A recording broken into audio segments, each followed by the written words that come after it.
our target market is those who use diesel generators for over 8 hours a day. And so, a couple years ago, we were learning about our target markets, and we saw that Nigeria, the whole country, uses diesel generators for 1/3 of the year, because there's not enough electricity on the grid. So they have blackouts for 8 hours a day, and they're relying on diesel generators in those blackouts. So we found a teaching hospital that actually has 3.5 megawatts of diesel generators. They're spending over $2 million a year on diesel fuel.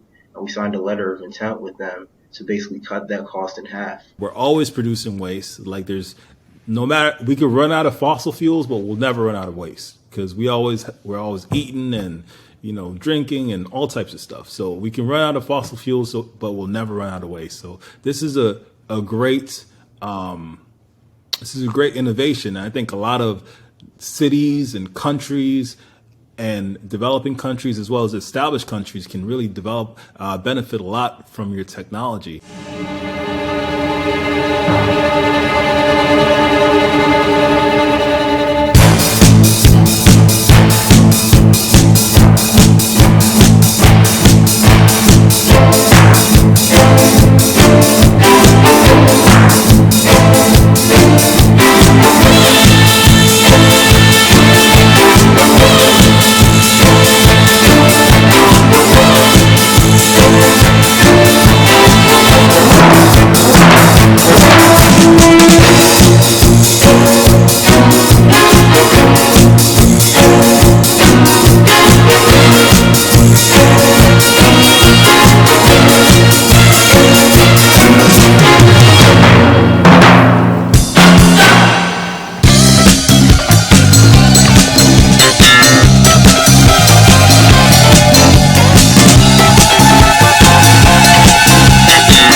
Welcome to another episode on the Medallion Excellent podcast. Today I'm here with KJ, who is the CEO of Farm to Flame Energy. Yes, sir. Yeah, and today we're going to be talking about clean energy tech, the industry of clean energy, and the future of clean energy. So, KJ, go ahead, introduce yourself.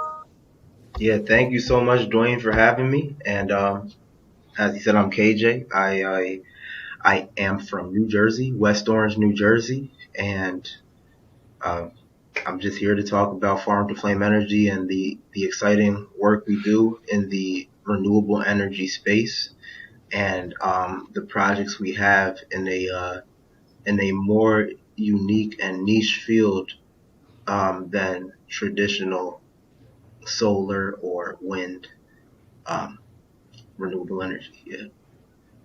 Awesome. Yeah. So KJ, Farm to Flame Energy, it's a very interesting concept because, traditionally when we think about clean energy tech, we think about like solar, we think about wind, as you mentioned. But your type of sourcing of clean energy is different. Could you explain more on that? Yeah, for sure. So both of those are great sources. What we do is we take agricultural waste, such as woody debris from landscaping waste or corn stalks from the post-harvest season, and we use these wastes for electricity generation, for carbon neutral electricity generation. And so we pulverize them into a fine powder and we burn them smokeless and odorless. And we use that heat to generate electricity. And by doing this, we're also preventing it from building up in the landfills and creating methane, which is bad for the environment. But that's what we do. That's what we do, and we actually are supported by the EPA through a grant that helped us build our first commercial generator, and now we're about to start rolling them out as some more scaled pilots. So who's your customer base that you're looking to do this with? Yeah, our customer is diesel generator users who use diesel for over 8 hours a day. And we've also found use cases in areas in the U.S. that are over 17 cents per kilowatt hour for electricity rates. and also corporate entities who have a lot of agricultural or woody based waste that we can utilize to help them generate process heat. Okay. So now farm. When you were describing how the technology works, you pulverize farm waste and convert it into energy. Could you go into more how that technology actually works and how you're able to, actually generate energy from that? Yeah, this is a very exciting part because this is why we started the company. My co-founder Will McKnight, his grandfather and uncle patented the combustion process we use, basically the way we make and burn the powder. And we decided to make an electrical generator out of it. And so we're basically burning this fuel, and by mixing fuel with this pulverized fuel with air, we completely burn the fuel. Whereas in traditional biomass to electricity plants, they use wood chips and they only burn 78% of it. So there's a lot of smoke and there's a lot of ash, and we burn 98% of it. And so we barely have any ash. The carbon monoxide levels are below 20 parts per million, and that's just what makes it more effective. And the generators can operate at 90% of the year as opposed to operating at 80% of the year. So that's more revenue as well. And so, but the combustion chamber that we use is just a special design that allows us to burn it smokeless and odorless. It's very interesting. So you burn smokeless, odorless, and that runs the generator, which produces energy, which helps to run or produce electricity. So it powers whatever appliances or machines need to be powered. Uh, that's very interesting. And what are you a electrical engineer or are you in the electrical field? Like how are you able to come up with this idea and also execute this idea? Yeah, well, I'm a chemical engineer and also a civil environmental. But yeah, I mean, I did work with a lot of chemical engineers in the past few years to get this technology to where it is right now. And I learned a lot too along the way and really just took in the process mindset that I got from chemical engineering to bring many components together, both on the making the fuel, like processing the pulverized fuel, and then generating electricity in a sustainable and scalable fashion. That actually really helped from the chemical engineering because a lot of it is like on the heat transfer side, which is a lot of what I learned in chemical engineering. Cool. Because there is a lot of waste in the world. Like every single week, the garbage man comes to pick up our waste, right? So Yep. there's a lot of waste that could be used. And I'm curious, like, is it only farm waste that can be used, or is there other organic waste like banana peels and stuff that we just use every day and throw away? Can that also be used to generate energy? Yeah, that can, and we have a partner company who does that. They're called Ecotone Renewables.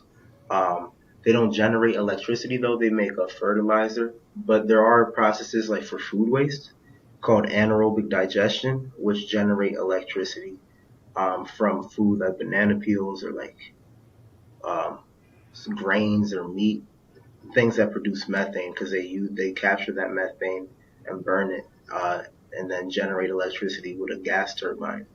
Um, but it produces 7 times less electricity than our process per ton of biomass consumed. Um, and so there is some scalability factors about it that are challenging, but it's very great for making fertilizer. And so that's a great thing that Ecotone Renewables has done and other companies like them. Now with us, we can use multiple feedstocks. Like we've tested with 5 different feedstocks so far for our process, including like softwood, hardwood, corn stalks, bamboo, and miscanthus. And now we're about to test with hemp, paper pulp sludge, and coffee grounds. And so our list just keeps on expanding, but pretty much fuel that we could dry out and pulverize, we could pretty much burn that and generate electricity.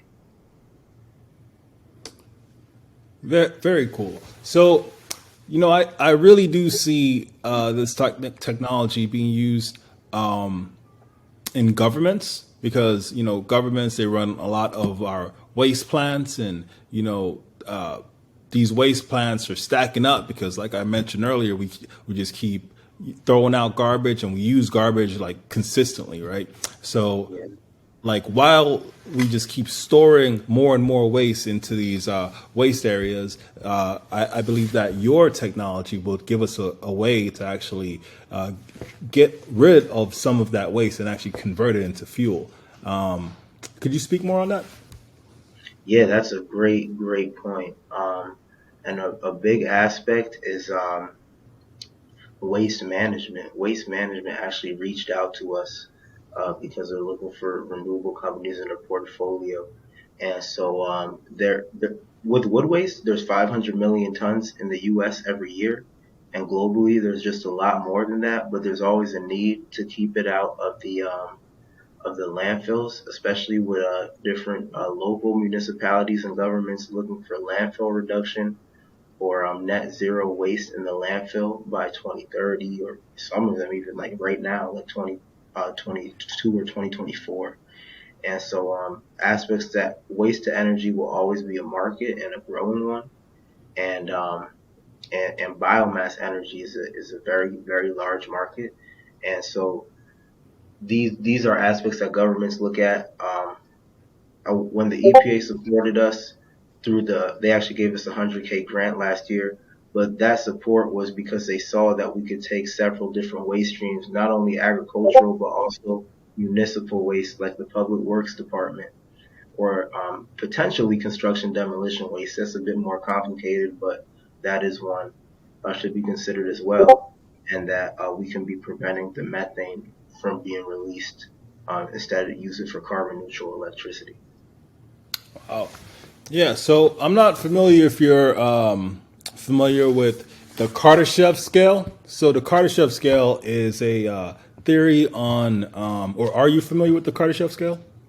I heard of it, but I'm not too sure of the definition. Yeah, so it's a theory on uh, energy reuse, and so pretty much level zero is where humanity currently is. Like, we have to depend a lot on fossil fuels, and if anything ever happens to our gas supply, then we're gonna face the energy crisis, right? So that's why a lot of the initiatives are around solar and wind and all these different renewable energy components that. And I've never really considered that waste could be a way to generate energy.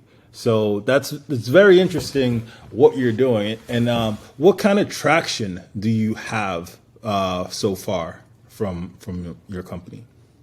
Yeah, good question. Good question. So we started a pilot with Georgia Pacific, and they just have a lot of woody based waste because they make paper. They're like the third largest paper making company in America, and they're under the Coke umbrella that does like $112 billion a year in sales. And so we started a pilot with them, basically taking their paper pulp waste to process heat into electricity. And so doing this is important because I mean they actually make 10% of the United States woody biomass electricity, just that one corporation, because they have so much paper pulp waste. And so they use it for their buildings, but they also use it for they meter back to the grid. I mean, it's like well over hundreds of millions metering dollars metering back to the grid, but it's also multiple tons, many tons of over millions of tons of carbon dioxide abated from fossil fuels every year by using this paper pulp sludge for electricity generation. And so, since we have like a higher thermal efficiency process than just traditional, if you would just burn the fuel without pre-treating it, that's the real value that they see. and ultimately lowering these maintenance costs and lowering operational hiccups because of poor biomass treatment. And so that's essentially like what is a big traction point, because that could really, attract lots of revenue, but also lots of savings for them. And we're talking about upwards of 20 million every year. And so that's what's very important. Also, in the our target market is those who use diesel generators for over 8 hours a day. And so, a couple of years ago, we were learning about our target markets, and we saw that Nigeria, the whole country, uses diesel generators for one third of the year, because there's not enough electricity on the grid. So they have blackouts for 8 hours a day, and they're relying on diesel generators in those blackouts. So we found a teaching hospital that actually has 3.5 megawatts of diesel generators. They're spending over $2 million a year on diesel fuel. And we signed a letter of intent with them to basically cut that cost in half. And that's where we started understanding how the model of an energy services agreement would work, because that's an agreement that we could use for different customers, for flexible financing on the generators, so they don't have to pay the full capital cost up front, but instead they engage in a 10 to 20-year contract, where they pay us as a service. And we can still break even in under 3 years on the capital cost, but they're experiencing immediate savings against diesel fuel. So those are aspects we're excited about. Now we're actually signing real like energy services agreements in Nigeria with my project manager at the same time.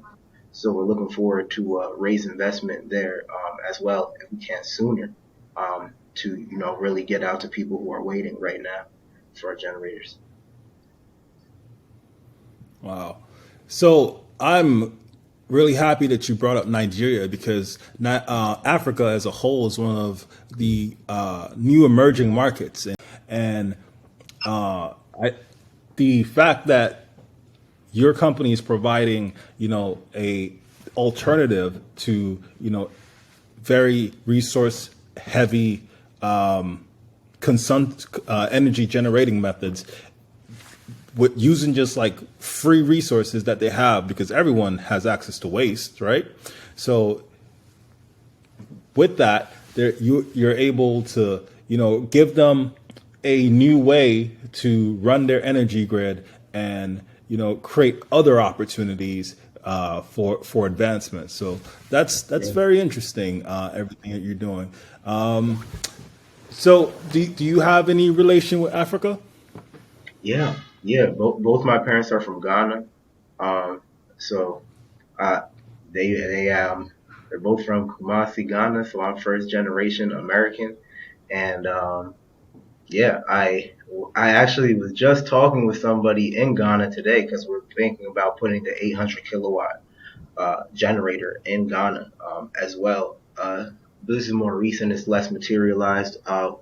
But we are incorporated in Nigeria. We've been incorporated there since December 2018, around the same time we started Farm to Flame, because we actually won a competition in Pittsburgh. I went to graduate school at Carnegie Mellon University, but there was a competition, an energy competition we won, and somehow we just got in touch with the Abuja, Nigeria Energy Summit, and my co-founder Will McKnight, he took a trip out there. That's where we incorporated in the same week we signed that $1.2 million letter of intent. And so we've been in touch with this teaching hospital for almost 4 years now, and just other networks in Nigeria. Um, Last time I was actually there was 2020, right before the pandemic hit. I'm looking to go back soon, um, but we actually are doing another investor pitch event on the 27th of September. My project managers are taking that on, so we still have a lot of traction in Nigeria, and we really do want to expand in Africa once we build a good mass in Nigeria. So is it possible for farm to flame energy to run an entire energy grid on just waste? Is that possible? Well, essentially, yeah, it's a decentralized energy grid. So our plan is to install 4 gigawatts by 2032. So 4 gigawatts is 4,000. megawatts. Now, Nigeria only produces 8,000 megawatts at peak, and they demand 20,000 megawatts as a country. So not our generators will be all over the world. They're not all going to be in Nigeria, but that just kind of shows like the scale of what we're doing. So for those of us who's not familiar with like gigawatts and what that means, like I don't know what that means. I'm sorry, but Yeah, well, basically, let's put it this way. Um, Whatever the population of Nigeria is divided by two is how many generators, how many people will be supported by our generator installment by 2032 in 10 years. So okay. we'll basically be having enough power to supply half of Nigeria with electricity. That's our goal in And 10 years. that's with 4 gigawatts, correct? Yes. So for comparison, like how much does like name different cities? Like let's say New York. How many gigawatts of energy do you think New York uses? Probably pr- a lot. Probably over four, to be honest. And potential, I have to look into it, but I would think over eight. I would think over eight, between 8 and 10, but it could be more. Um, Okay. America has an abundance of energy and electricity, and that's why it's so commoditized because people are always looking for the lowest cost, especially when it comes to like Bitcoin miners and stuff. They're like, you don't have 4 cents per kilowatt hour, get out of here. But then when you look at countries like India and Nigeria, diesel generators are 31 cents per kilowatt hour. So it's a huge difference. And yeah, so New York City is a lot of electricity. All right, that's a good base of knowledge because everyone knows New York and knows how big it is and how much energy that they use. It's like a very bright city. So Yes. New York uses about 8 to 10. So Yep, it's eight. I was right. I just Googled it. It says 8,000 megawatts, which is 8 gigawatts. So, okay, yeah. so in Nigeria, you are installing in the next few years 4 gigawatts, and that would run half the country. Is that correct? Yeah. So Oh I wow. guess it would either run half in Nigeria or half in New York City. You could put it that way, essentially. It's Very good. crazy.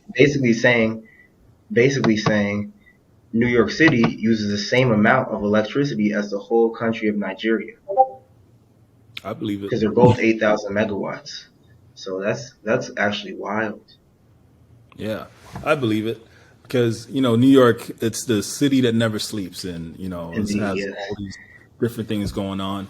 But I like the way that this renewable source of energy because, like I said before, we're always producing waste. Like there's no matter we could run out of fossil fuels, but we'll never run out of waste because we're always eating and drinking and all types of stuff. So we can run out of fossil fuels, but we'll never run out of waste. So a great this is a great innovation. I think a lot of cities and countries and developing countries as well as established countries can really benefit a lot from your technology. So aside from Nigeria, do you have any traction with any other either municipalities, cities, or countries? Yeah, so we've been doing a lot of traveling.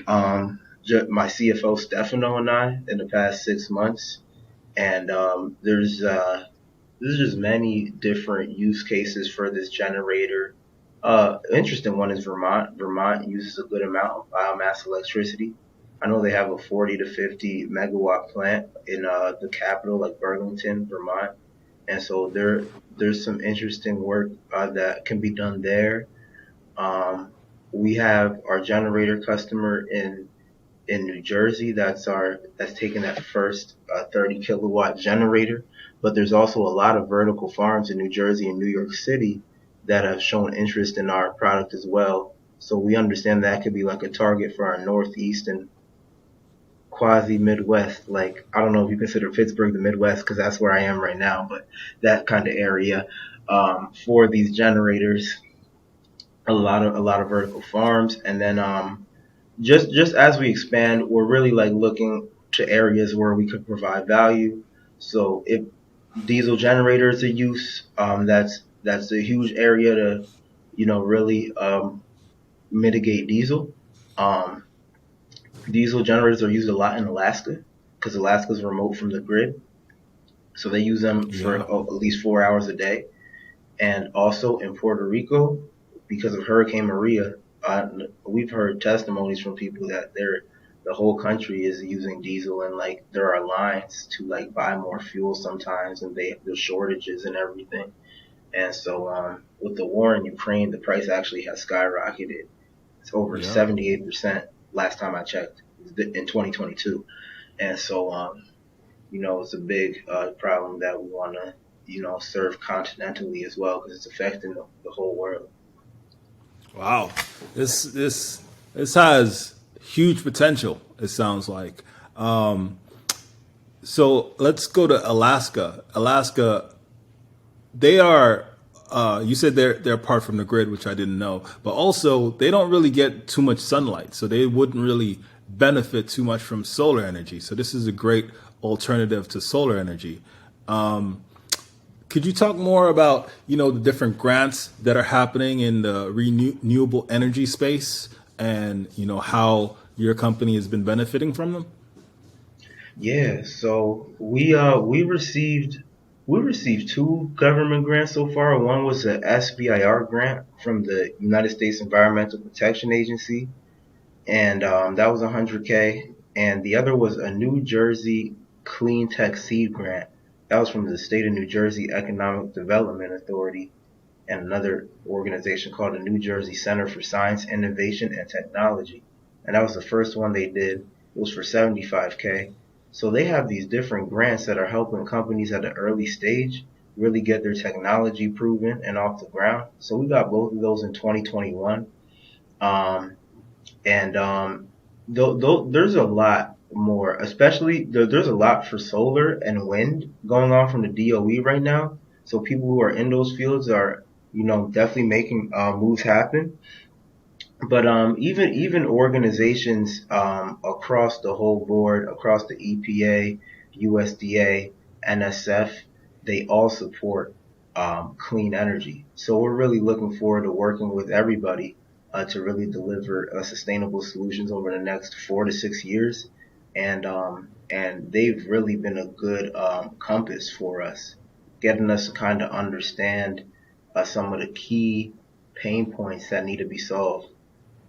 That's a big one. Nice. So, have you been facing any resistance from political figures or different countries? Are there any obstacles that are making it difficult for you to, expand and do your mission? Not that we've seen so far. Not like anything drastically that's saying like something drastic would be like, oh, biomass electricity is banned or something like that.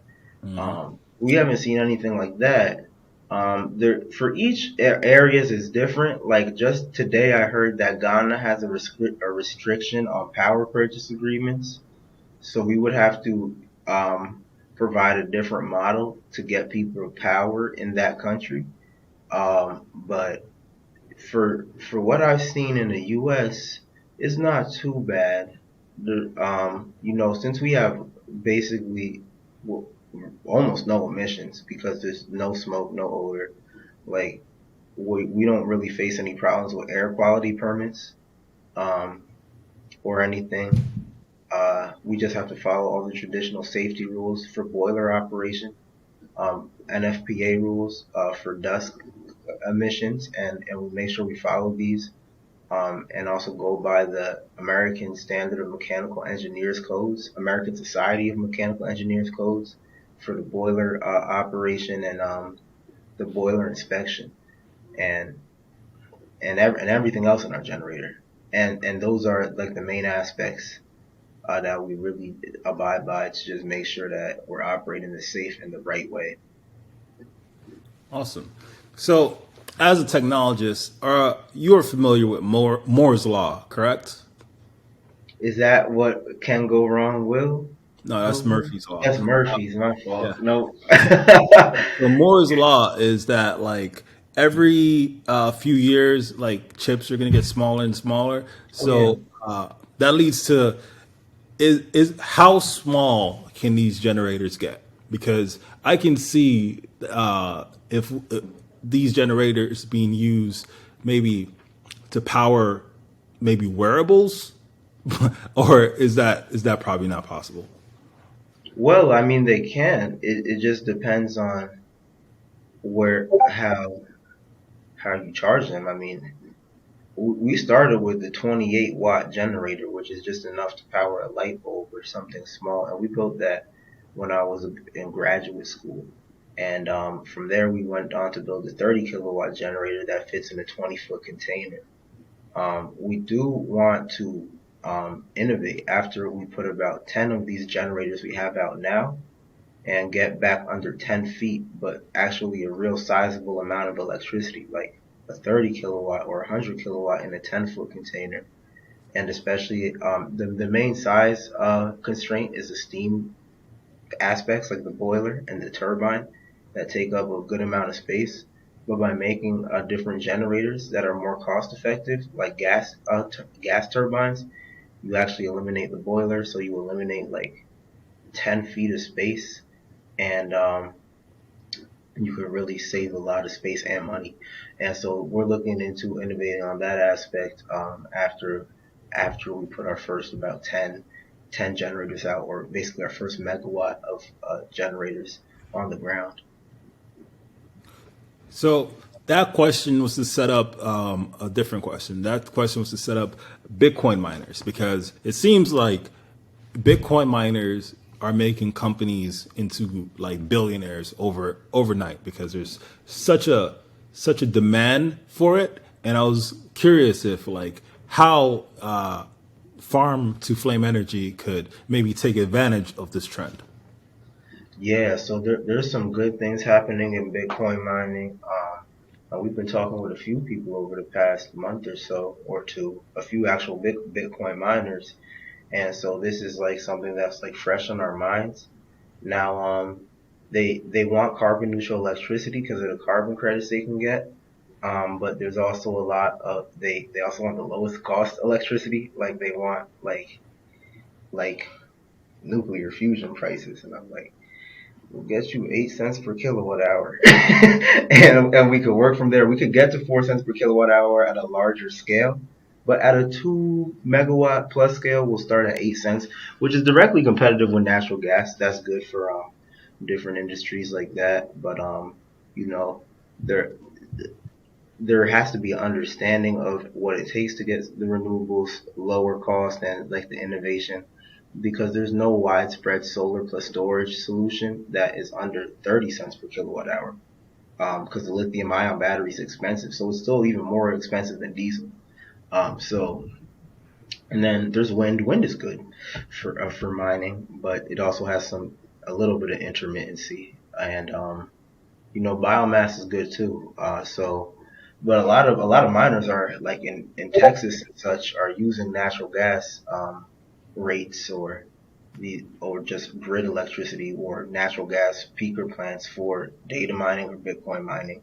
And so a carbon neutral approach at a similar cost would be a great help for them. And it would actually be a lower cost, so it would be more effective.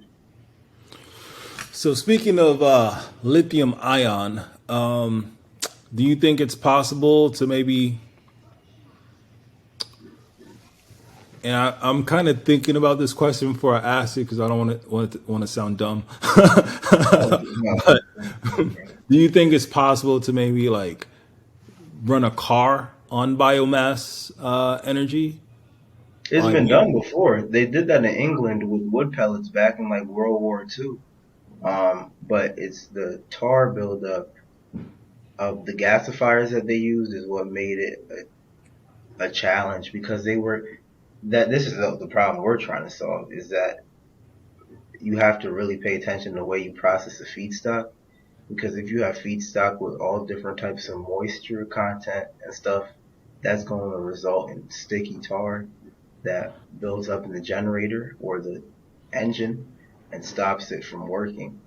And then you have to maintenance it for a long time. So that's why really paying attention to the way you process the fuel. Like all our fuel and moisture content is below that's 10%, and it's all a uniform particle size. So we're burning it in a very careful way, and now there's a bunch of safety that you need to incorporate, which we've incorporated as well. But looking into the cars, you have to stabilize a lot of those things and have a secure supply chain for your car as well. So while you were talking, I actually got an idea. What suppose like we have a car with a removable battery that you charge with the biomass generator, and then like once it's fully charged, then you put it back in the car. That Yeah, would that be a suitable solution? And indeed. I mean, I drive a Tesla, so I'm actually looking forward to charging my electric vehicle with it.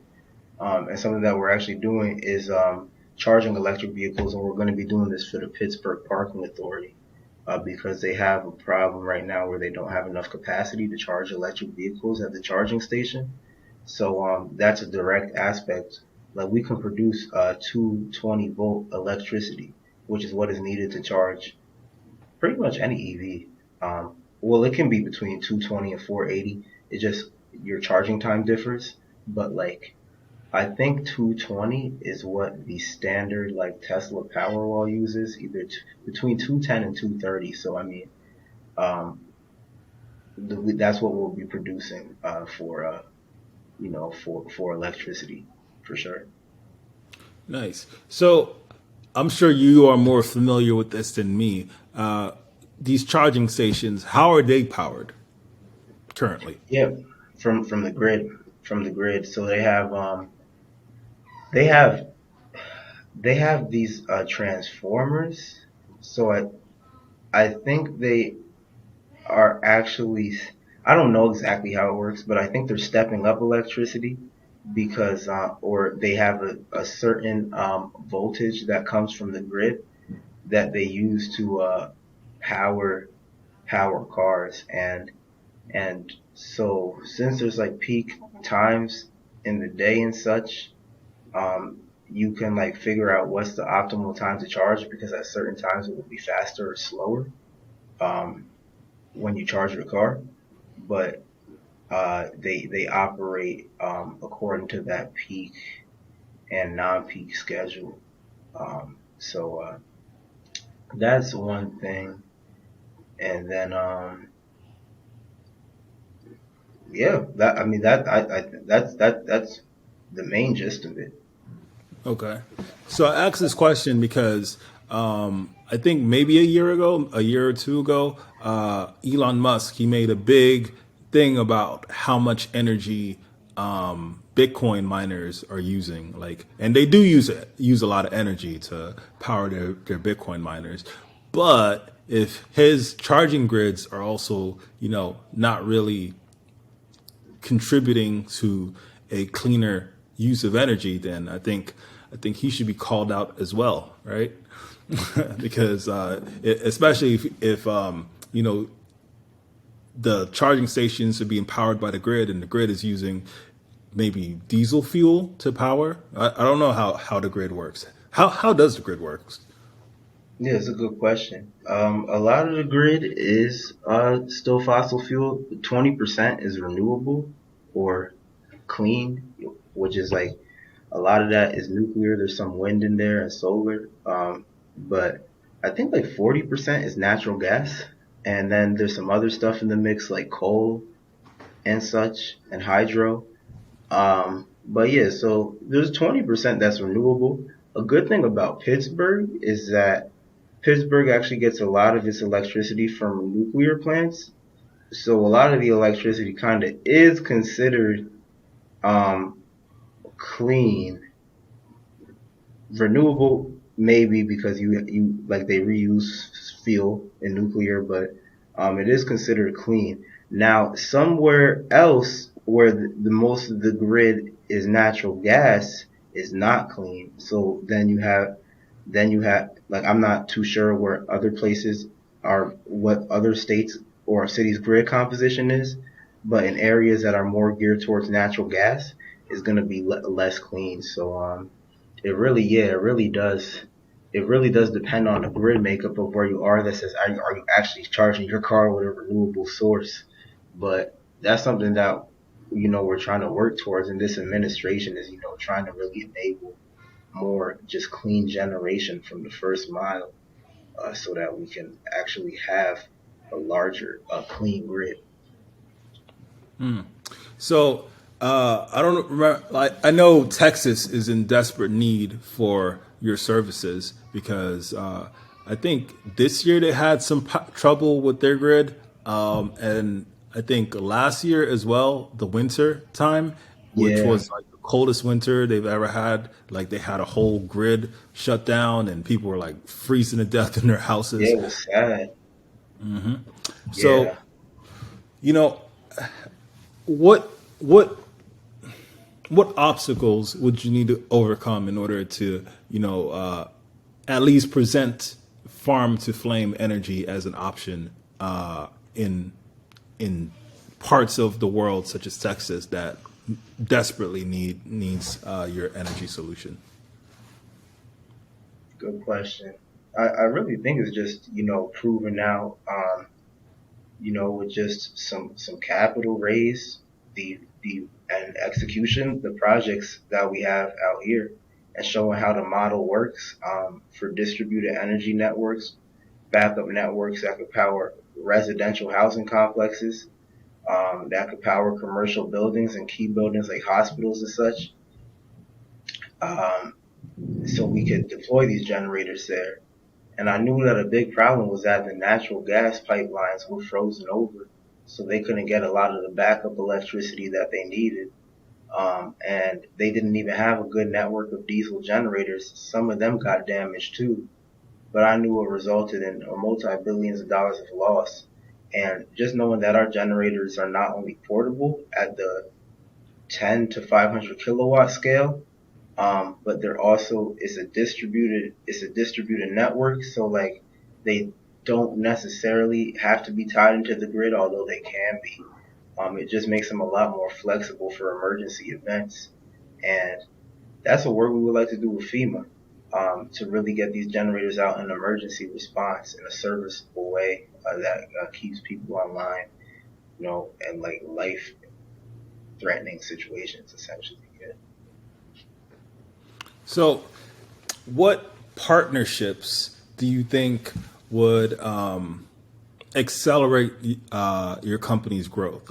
And what I mean by partnerships is like if you're able to maybe provide energy to different municipalities, that would be a partnership. Like what other partnerships do you think would contribute to your company's growth in a massive scale?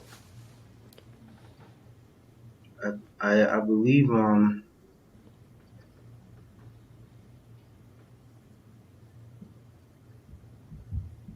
well,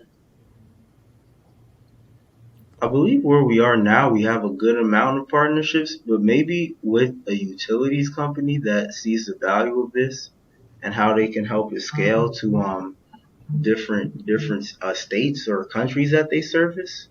That's an area that may have impact. So just looking at all the different utilities companies in America, it would be good to partner with a leading company who just believes in our technology and wants to see it really spread, because that also adds the aspect of support that just brings farm to flame further.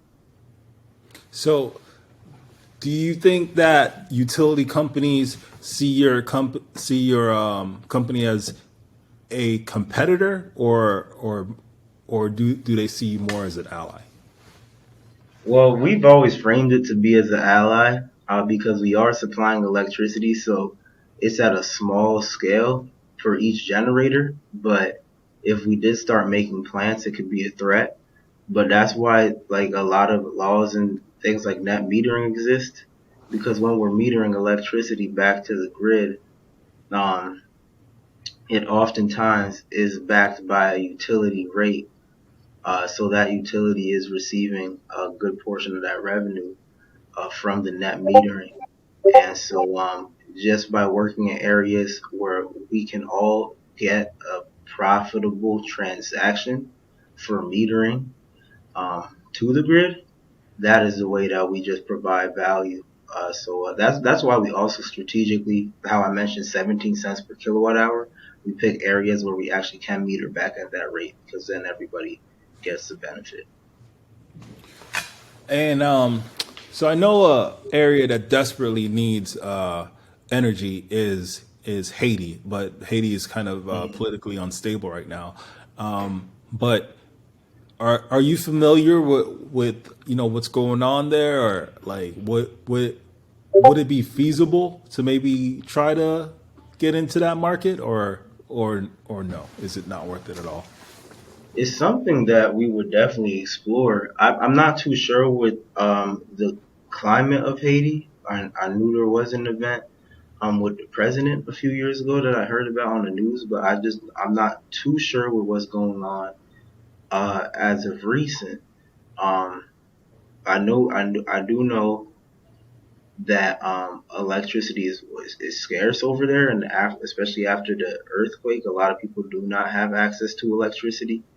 Um, but to understand more of what the grid makeup is like right now and those exact numbers of who does not have access will really help to see if we can make a use case too. Waste availability is an important thing as well. I remember we did look into waste availability, and we're still trying to secure a feedstock for Haiti in an area that where we could have ample and usable waste to continuously supply electricity year after year. So those are aspects we would have to look into as well to confirm. So what's your competition like? Are you guys the? I know you're working with patented technology. So are you guys the only ones uh, converting biomass into fuel, or is there? Do you have a lot of competition, or is it very minimal competition? I'd probably say medium. There's a few people who have got like trendy in the industry, like Husk Power, and they operate in like emerging nations like Nigeria and India, and and and All Power Labs, and so they make smaller generators as well. And so yeah, they're in the industry. They're definitely in the industry. I say that we're really looking into this fuel pretreatment, which is something that has been unique that I feel like has not been paid enough attention to. And there's many other people who are like under the radar, but are producing like hundreds of megawatts of biomass power, um, and really putting in a lot of work all over the world. South America, Africa, Asia, all over. But this is just a unique aspect that we really want to prove out. It just increases the lifespan of these generators and the operational revenue. So that's the main difference, is the fuel pretreatment. Very interesting. So, how can we you like what let's say you're an established company, all right? Let's say we're five years out. You're an established company. You have like all the money in the world. What does what what does your mission look like at that point? Yeah, so by late 2026, we want to install 40 megawatts. So it will be good to be at like 25 to 30 at that point. Like late 2020. Well, that would actually be late 2027. You said 5 years. So that would be late 2027. So we actually would have already installed 40 megawatts, but the that's where we want to be.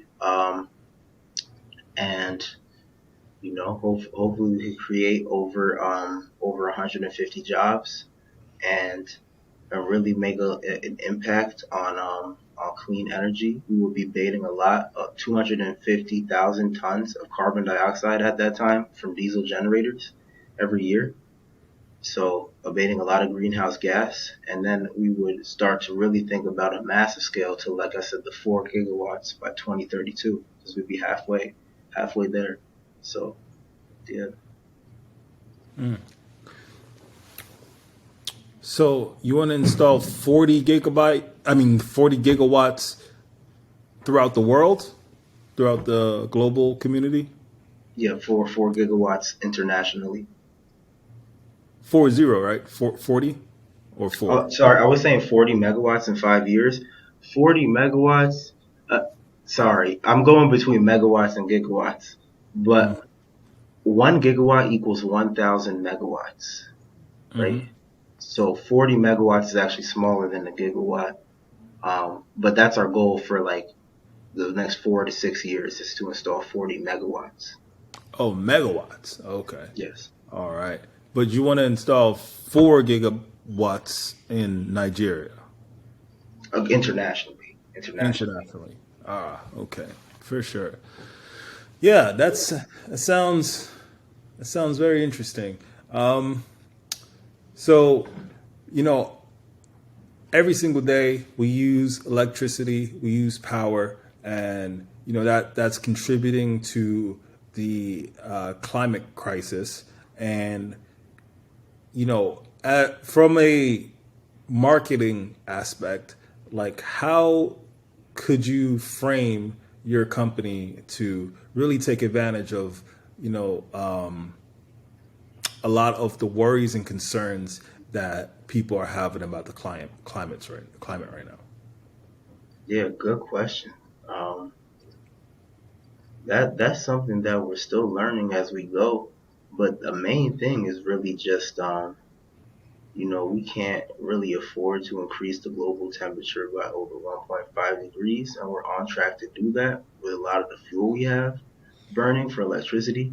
I know it's still almost 80% of the world is still using coal for electricity generation, and our technology is actually so adjacent to pulverized coal that it will be a great switch for coal plant workers to come work in an industry like farm to flame, where it's now pulverized biomass to electricity. Um, and so, that's really a carbon neutral. And so that's really an area where we're really trying to have a lot of impact. We're semifinalists in Pharrell Williams' $1 million Black Ambition Prize. So just to get people to understand the carbon neutrality aspect, they just know that this is a support that we have to stand for, for generations coming after us, and even us, even before me, before generations before you, to just do right by our planet and keep us around for longer. Because continuing to use these sources, we won't make it to 2050. So that's where we really have to look at that aspect. So, how much is one of your flagship generators? How much would that cost right about now? Yeah, so to the customer, they actually don't have to pay the upfront cost of the equipment if they engage in the energy services agreement. It's like a 10 to 20-year agreement, but for us, it costs Like three mortgage. thousand five hundred dollars per kilowatt of capacity installed. So and we also take advantage of equipment financing. So out of pocket, we're actually with equipment financing for every megawatt, we pay about $1 million. Actually, we pay exactly $1,050,000. Wow. What does that mean? Equipment finances, and you pay $1 million. Like what does that mean? So equipment financing basically allows us to extend our budget and our runway, and it's basically like the equipment financer finances the equipment for us. It's kind of like leasing a car. It's like so you don't have to pay like $50,000 out of pocket for a car. You just pay a $2,000 or $2,500 down payment, and you pay for the rest of the lease. 36 months or 72 months, and you could do a lease buyout at the end. It's kind of like the same thing with our equipment financiers, but to us.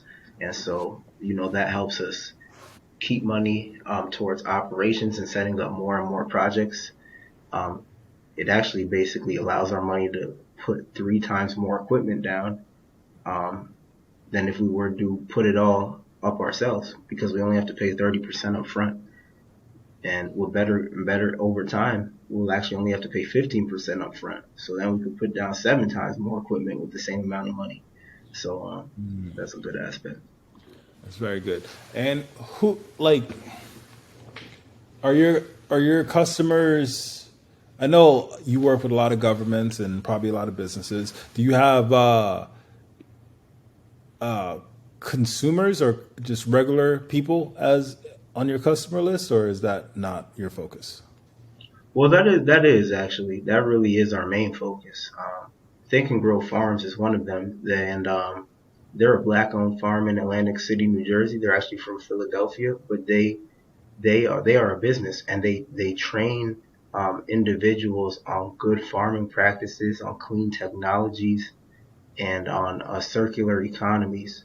So these are we do want to serve everyday people, and that's really what our long-term vision is for this generator, being able to make people's lives better just by giving them an affordable cost of electricity, saving them the headache from blackouts, and just making the lives better of everyday people. That's our main focus. How much megawatts would it cost to just power a house, just like a regular, probably like 4 bedroom, 3 bathroom house?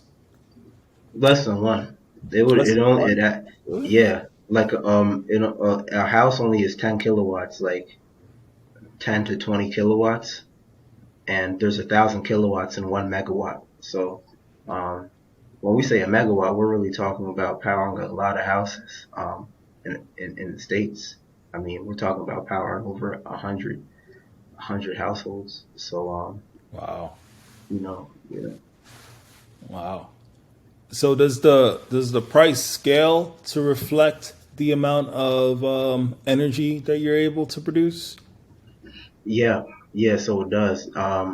At higher um, capacities, like larger and larger, like a megawatt, 2 megawatts, our price of electricity can get cheaper because the efficiency of the generator goes up. Basically, meaning we don't have to use as much fuel or as much energy like linearly. It's not linear, so we don't have to use as much fuel or energy to produce a certain amount of power. And so that can really make our cost per kilowatt hour go down. It's very interesting. So, what is like the biggest energy user as far as industry wise? The biggest of our generator.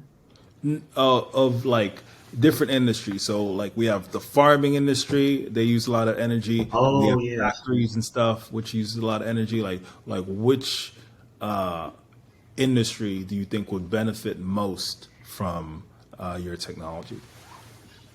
I think manufacturing is one that definitely benefits a lot because they just are pumping out product, physical product all day, and so that is one that is definitely like very very large, one of the largest, if not the largest. But transportation is important too. Is just uh, it's not the largest, but like that's also because we're making electricity, So, but on an energy scale, on a broad energy scale, um, there's a good amount to consider in transportation. But I would really gear towards manufacturing. Manufacturing. And do you have any clients in that pipeline? Yeah, so that's Georgia Pacific. They're a big paper manufacturer. Um, Oh, yeah. and Yeah, yeah, so you that mentioned that. You mentioned that. yeah, I know they have like over 300,000 tons of waste. they produce every year, and so much more tons of paper products. And so, you know, they are increasing in energy use variably. So for every new unit they add, they increase in energy use. And so, that's one. There's others out there. I mean, there's a bunch of manufacturers out there that even food manufacturers um, have a lot of energy. Anything that you're producing multiple units and you're scaling those units, you're also scaling the amount of energy you need to produce all of that product.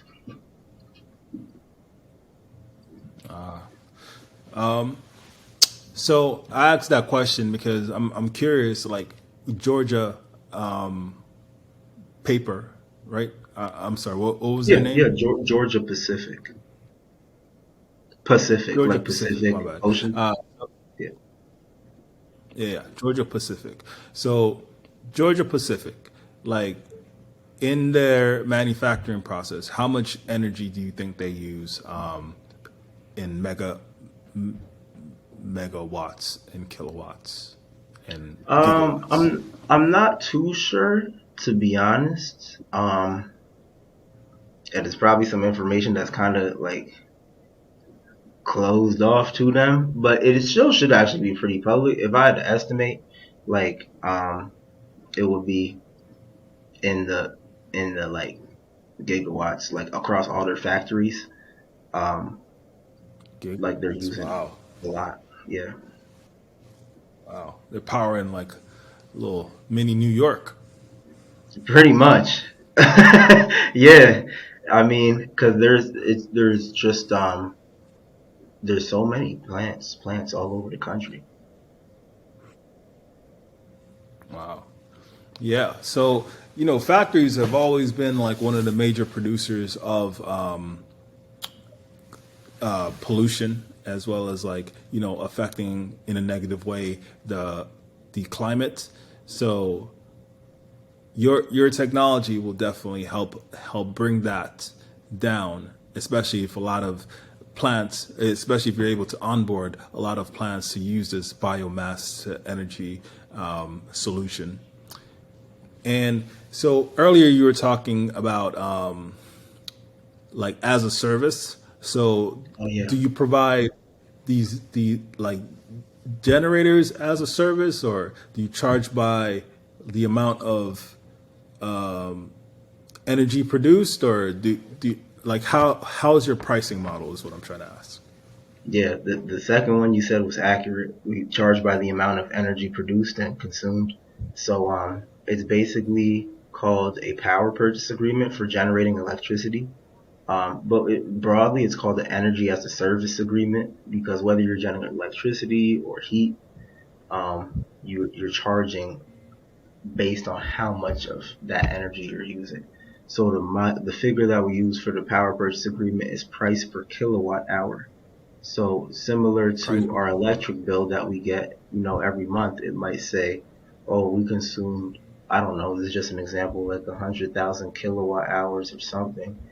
And then you multiply that by, or 1,000 kilowatt hours or 10,000 kilowatt hours. You multiply that by your electricity rate, which could be like 11 cents per kilowatt hour or 14 cents per kilowatt hour. And that's how much money you're going to pay each month. And so we do the similar thing. Basically, it's like how many kilowatt hours is the customer going to use each month, multiplied by our price per kilowatt hour. That's how much they pay. And so built into that price per kilowatt hour is all of our economic costs that we have in order to make sure that the generator works for them and works sustainably. Wow. Any famous people you got using the generator? Soon enough, we're working on it, but we'll get there. So you know, Cool. Yeah, I just think you guys just need to do more podcasts like these, explaining your technology, and eventually the word will get out. People will figure out that there's a better deal. Everyone has access to waste, like probably more than they have access to sunlight or wind. So I think this is just a huge market to grow into. So look forward to seeing your continued growth and your continued success. So last 10 minutes in every podcast, I like to, give you an opportunity to promote, anything you got going on, your social media links, your website, where people can find more information, and, definitely where people can buy or participate in your, in, they can buy your products. Yeah, for sure. So we're on LinkedIn. We do active updates there as Farm to Flame Energy Inc. So that's Farm to Flame Energy Inc. We're also doing an active crowdfunding campaign right now. So you can buy public shares at Farm to Flame at a very good valuation. And so you can invest as little as $100. It's through WeFunder. It's wefunder.com/farm to flame energy, just like it's spelled for LinkedIn. And then our product offering is on farm2flameenergy.com, or you can type in ftfenergy.com, like Frank Thomas Frank energy.com, and you can see our generators there. Um, you can see all of our products like our fuel processor.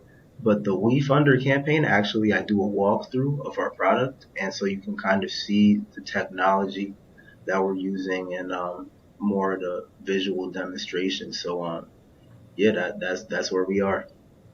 So how many investors do you have on that We Funder campaign? Right now, I believe it's 105, which we're very grateful for.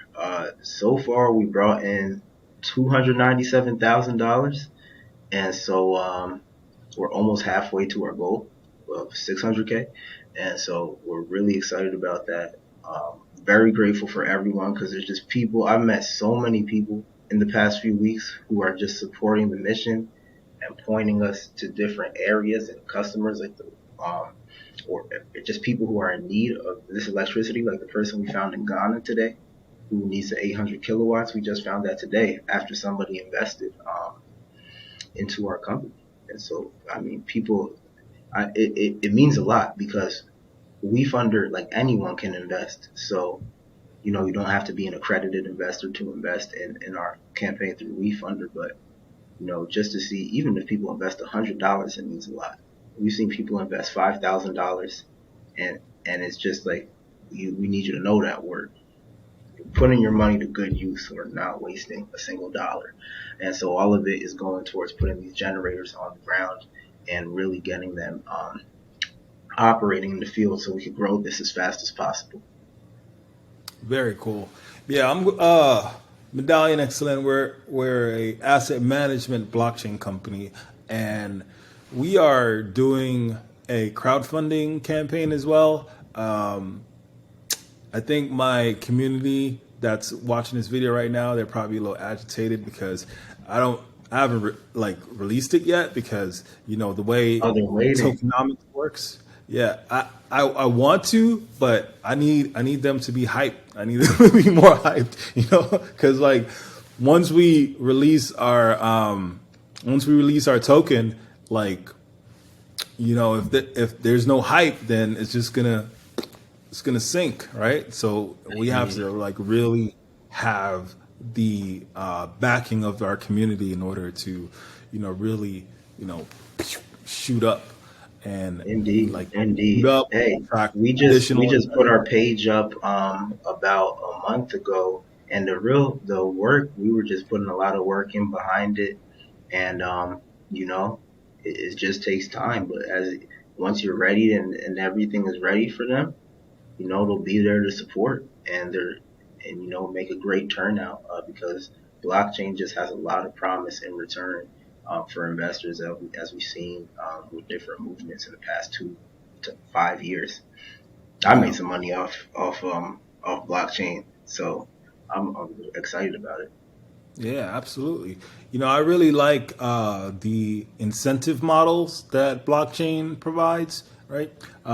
Because you're able to, like it's money, right? So owning this token or owning a few tokens gives you the ability to participate in various like methods that the chain provides. Like you can stake, you can create NFTs, you can do DeFi, you can do flash loans. Are you Yeah. familiar with flash loans? I haven't heard about those. I Yeah. heard the DeFi tokens, which I had a few of, but So Flash loan flash sounds loans interesting. are like a DeFi type of thing where you can borrow up to like $1 million, but you have to pay that back in the same block. So you can borrow $1 million, like, and the way people are using it is, if there's like arbitrage going on where like, the price That's of a what I thought. Yeah. token is different on two different exchanges, then you can borrow $1 million, buy it on a cheap exchange, sell it on the expensive exchange, and then pay it back and pay back the Loan difference. arbitrage. And Yes, that so sounds. it's I I have a pretty cousin, interesting. a family friend who would definitely be interested in that. I'll write that down to get him on board with that. He does a lot of loan arbitrage. Yeah. So I think Aave, AAVE, they are like the ones who are pioneering flash loans. So, it's pretty interesting, all the interesting use cases that blockchain provides. But yeah, man, Very nice. thank you for coming on our podcast. I learned so much today about like the difference between gigawatts and megawatts, and Yes, sir. what you guys are doing over in Nigeria is very very cool and important. And I definitely look forward to your continued growth, and let's stay in touch, and let's continue to grow, and be successful. Thank you, Dwayne. Thank you so much. It was great to meet you, and I enjoyed this as well. And so, thank you for allowing me to communicate these things to you and your audience. And we'll be connected on LinkedIn, so we'll be updating each other, and encouraging each other throughout the year. So I appreciate this a lot. Yeah, absolutely, no problem.